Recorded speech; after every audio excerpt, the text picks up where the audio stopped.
Сайн байцгаана уу манайхан. За арай мэндийг хүргэе. Өнөөдөр ээж, эмээ, охин гурав хамтдаа маш гоё бэлгийг боёо маматарогийн гойхон живхийг шин төрсөн мамад авчиж өгөхөд багаан цугаад хөдлөө.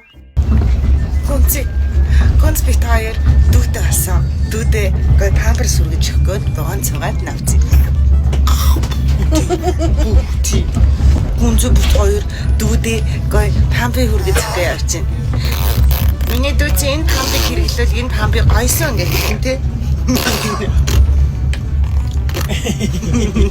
За тэгээ мэдээж цас бодорсон өдөр байсан болохоор хамгийн аюулгүй унаа болох багаан цугаад Сэлэнгэ аймгийг зарлаа.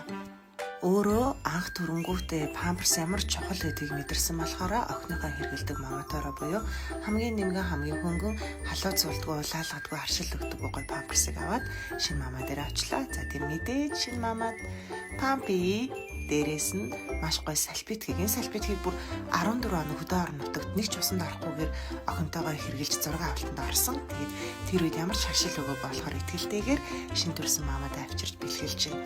Шин төрсөн хүүхдэд хамгийн хэрэгтэй бэлэг бол мэдээж памперс салфетыг. Тэгэхээр та нар маань ч гэсэн шин төрсөн мама нар дээр очих жийл маматараа бэлгэлээрээ Монголын өрс маш олон болох болтугай.